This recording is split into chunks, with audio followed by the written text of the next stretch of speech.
Hi everyone, welcome to another Behind the Studio Door. Today we are with the amazingly talented Peter Keegan. So please do watch the video. We're going to have an interview with Peter, and then we'll have a tour of the studio and then a tour of an extra space alongside the studio. And I hope you're as inspired as I am by Peter's story. Thank you. Hello, I'm Peter Keegan and I am a professional portrait artist specialising in oil painting. I've been a working artist now on and off since I left university, which is coming about 15 years ago now, and I've been working either in a part-time or a full-time capacity. I've always been an artistic person, even as a child, very young. My parents noticed that art was a real thing that I always sort of lent towards. I'm also dyslexic and find any academics, language subjects, mathematics and English particularly challenging, so I always lean towards a sort of artistic endeavour. And then throughout the school I sort of flourished, and my ability was sort of recognised by both my parents and teachers, and I did GCSEs and did very well there, and went on to do art at A-levels, and that's where it was sort of fostered that I could go off to do university and do fine art. I decided not to do a foundation course, which tends to be a year after college, after A-levels, which is a very good opportunity to look at all the different artistic practices, but I was very adamant that I wanted to do painting, and specifically figurative representational painting, not necessarily people, but I wanted the things to look like the things they looked like in painting. So because of the strength of my portfolio and my, I suppose, belligerence that I wanted to do it, I went straight to Cardiff School of Art, which is where I'm from, and got the interview and got in, and I was the youngest person on the course because everyone else had done a foundation, and that was a real scary moment, a bit of a baptism of fire, when I was realising I wasn't the best anymore as I was in my school. I was with so many other amazing artists in university who were, fantastically inspirational, encouraging and intimidating for all their different ways. I had a really interesting 3 years, partly meeting my wife and my friends that I have now, but it taught me lots of things that you have to be quite independent if you want to become an artist. I was under the illusion that maybe at the degree that they would teach you how to be an artist, not so much teaching me the skills of painting, which wasn't really there either, but how to things like write a proposal, how to set up a studio, how to get commissions, how to approach a gallery, all those things that I thought would be benefit doing a degree in fine art was only really covered in an hour on the very last week of the third year. So I kind of thought, well, if I'm going to do this, I've got to sort of do it myself. I developed a real love of portrait painting specifically. I started picking up commissions very quickly at an early age of friends and family wanting it, and I was sort of selling work for £20 or £50. And then at my degree show, my final submission of paintings, I decided to paint a series of paintings that depicted as many members of the university staff, to sort of show that it takes a group of people to run a university. So I painted everyone from the Vice-Chancellor, but I also painted some of the cleaners and the dinner ladies, like this ensemble of massive people. What was just a surprise and delight is that the day before I was due to take all the work down and find a home for it, the university called me and asked if they could buy all the paintings to keep in their collection, which was great because it paid off a lot of my university debt and kind of gave me that inclination of, well, maybe an artistic career is possible, and maybe being a portrait artist is possible after all. Even though the advice from my lecturers was it wasn't really the done thing to do to be a portrait artist. There was no concept behind it. There was nothing kind of hard hitting about it.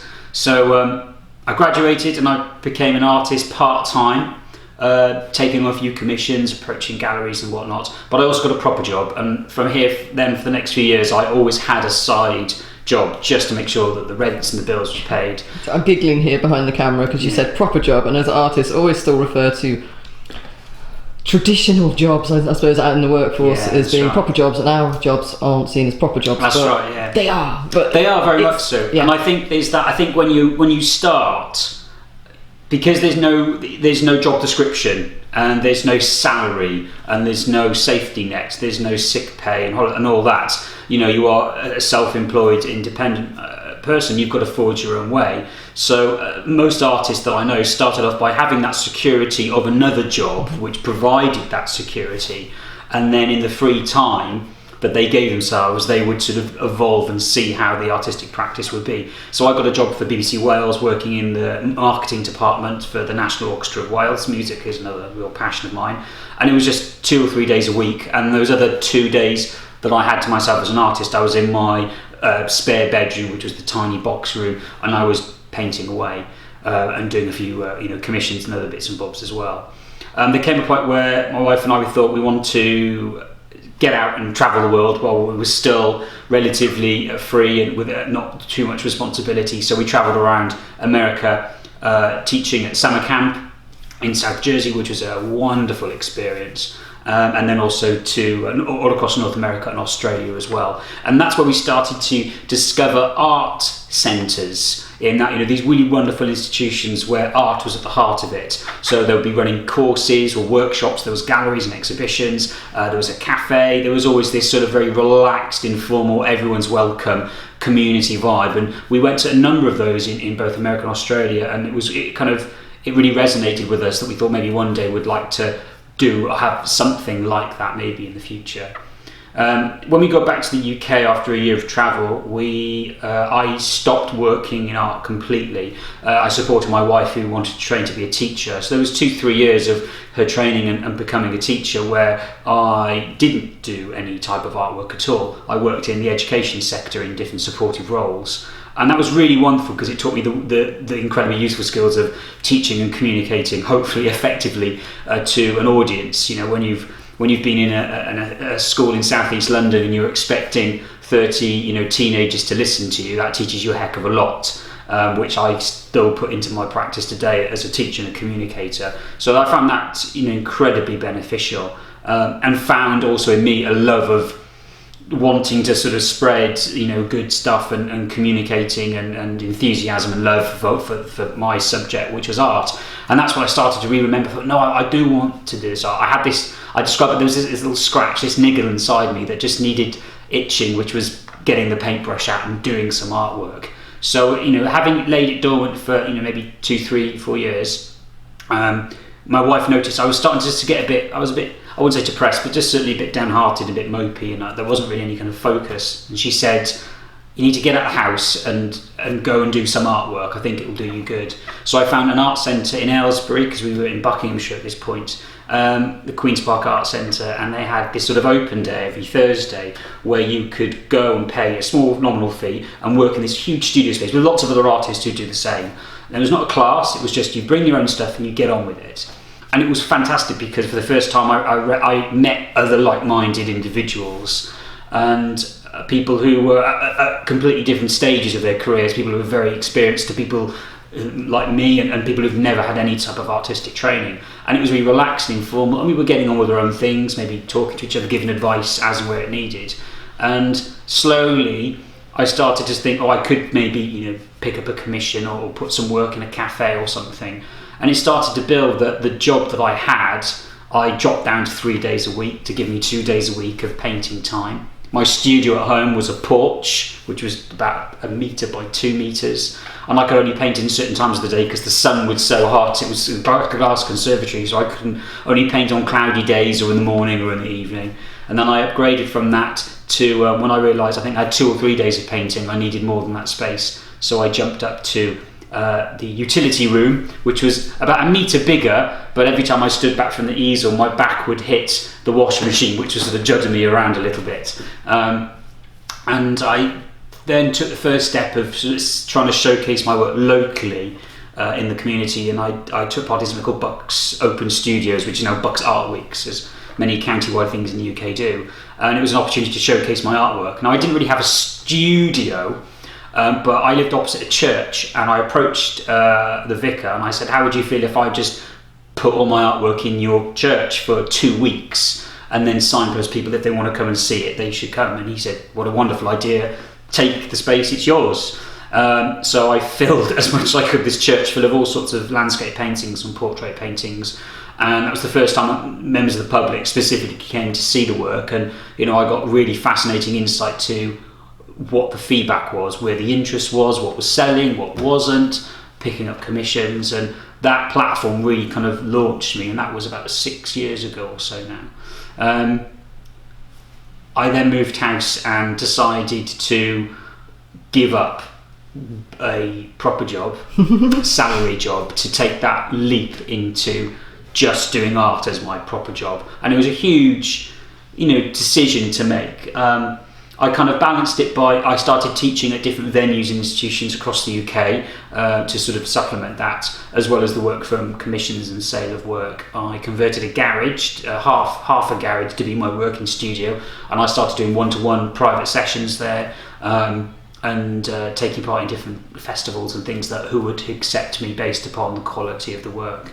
And then I started to realise that I was outgrowing that space, particularly if I wanted to run classes. So I heard on the grapevine 4 years ago that there was this wonderful place called Claydon Estate, and that they had units available where you could rent them full-time or part-time. And I was curious about maybe renting it for 2 or 3 weeks, where I could just teach for 2 and 3 weeks straight, like a summer mini school, which would cut out the middleman of some of those art institutions that I taught with mixed successes. So I was walking around this beautiful courtyard built in 1754, and a National Trust house, a kind of real slice of quintessential English life. And I just thought, it's beautiful here, and it's only 10-15 minutes from my house. And I said to the estate manager who was showing me around, I said, God, it'd be lovely to have a permanent studio here, purely hypothetical. And she said, well, it was funny enough, she said, this unit is currently available for a long-term let. And she showed me around, and I thought, well, could I take that risk of moving from a garage up to here? And when I did the sums, it always goes back to a spreadsheet or back of an envelope, looking at how the numbers play out. But I realised that if I was able to fully book a fortnight's worth of classes for, I think, 8 people, it would pay my whole year's worth of rent. And I kind of thought, well, that just sounds too easy, too good to be true. So again, it was that kind of risk, you could say, or brave step of doing it, fully prepared that if it didn't work, I would go back, take a step sideways or backwards. But I've now been in my studio here for the last 3-4 years, and it's going from strength to strength, from picking up commissions from people who visit the studio from all over the world. We get about 30 to 40,000 visitors who come to this National Trust tourist attraction site, and many of those people come into my studio, so they're buying work to take home, whether they're tourist or families or official portrait commissions. My wife now has given up teaching, and she now works with me here, and we employ a small team of people who help me run this place. And what's really wonderful, it's sort of come full circle, that those wonderful institutions and arts venues that my wife and I visited in America and Australia, we have been in a very fortunate position where we have replicated it here at Claydon. So 2 years ago, an opportunity came to take another premises on the estate, and a large unit, and we've taken that over, and we now run what we call the Courtyard Art Studio, which is our very own arts hub and arts venue for people across all of the UK and around the world who come and have courses and classes led by wonderful artists and tutors. We have exhibitions and evenings of evening classes and community events. We're doing a series of projects with young children, young carers at the moment, as well as all sorts of exciting things. So it's wonderful that the passion of art that we had at the start throughout university and just afterwards in our travel is something that we now recreating here at Claydon. And it's a real privilege. I never in a million years would have thought that I'd be here. If you asked me 15 years ago, I'm up from a working class family from South Wales where there's no artistic knowledge or awareness, that I would be in this kind of quintessential slice of English countryside life. I wouldn't have believed you. But I think through taking those sort of considered risks, certainly being ambitious to sort of give it a go. There's this great quote by Richard Branson, I think it is. I think he said that if an opportunity comes your way and you're tempted, but you don't know how to do it, you just say yes and then figure out how to do once you've said yes and onwards. And that always sort of stuck with me, that if something sounds really exciting that I'd like to do it but I'm not quite sure how, well, I can teach myself that afterwards. Don't let an opportunity just slip away because you didn't feel prepared, because I don't think you'll ever really know when you're ready. No one will ever give you a certificate or a qualification when you work independently as an artist to kind of give you permission to do it. You've got to kind of grab those opportunities and take it. I always have in the back of my mind that it may one day just not work. Suddenly paintings won't sell or teaching won't be there and commissions, and I'm fine with that. I'm kind of fully prepared that it'll change to be something else, or I'll take a side step. But for me, my own artwork, I'll always have that nourishes me, whether it is my full-time job or whether it is just my indulgent hobby and pastime. That's wonderful. I know I've heard part of your story before, but to hear the whole story just brings a huge smile to my face. That's like where the inspiration came from, obviously the travels and that as well. Knowing the community and the belief, and it's just your core value is just amazing anyway, and that's what encouraged me to come and be part of that's great. It all as well. It's because I'd like to go out and not replicate this, but I've got my own little community and I look after them, and I think it's just amazing just for other artists as well as, you don't know, you've got budding artists coming here as students. Yeah. You don't know where they're going to be in a few years. I love the Richard Branson quote as well. So it's going to stay with me.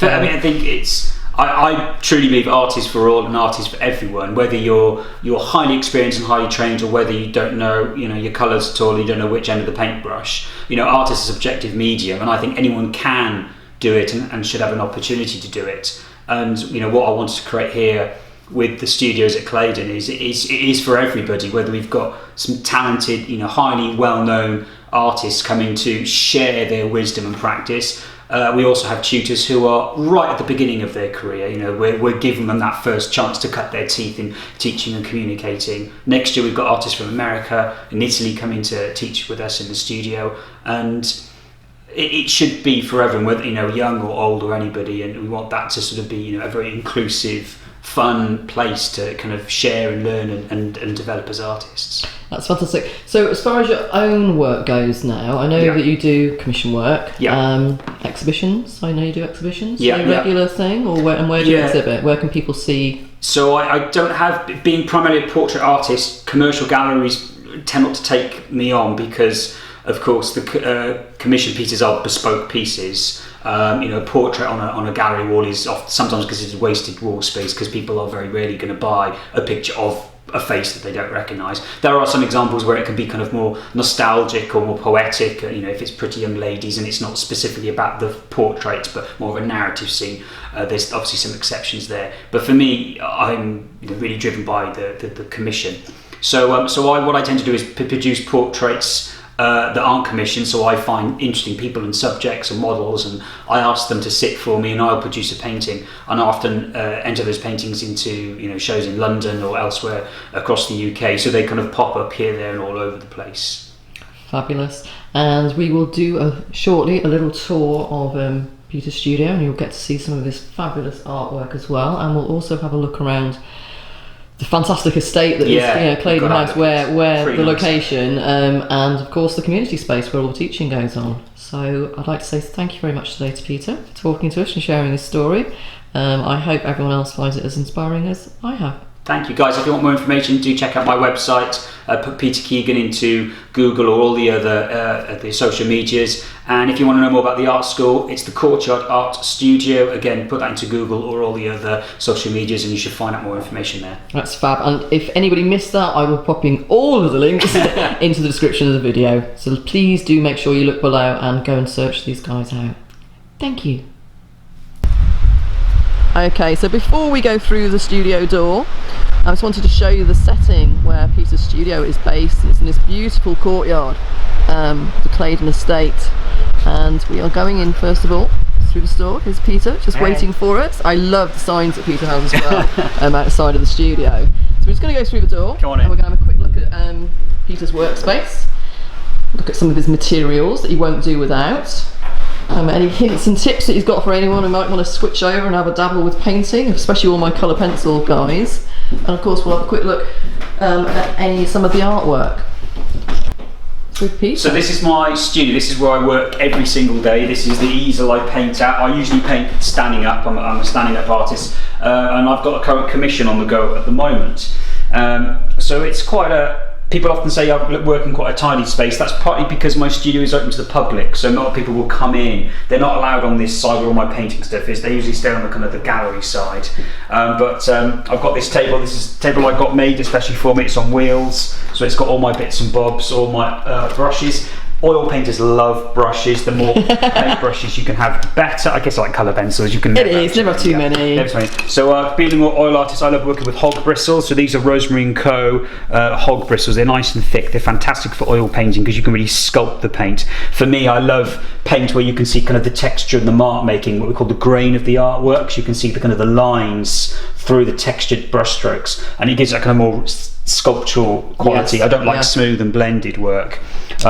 You'll see a lot of quality in my work is I like things that embrace the kind of element of unfinished and drips and dribbles. So this is a commission that's in progress. This is how I start a picture. I sometimes draw a very faint line with some turpy paint, and then this is just oil paint with turpentine, so you get all these fantastic dribbles and drips, some of which I'll leave and some I'll paint over. And then this fig on this side, and the dogs will start to see the thicker paint build up.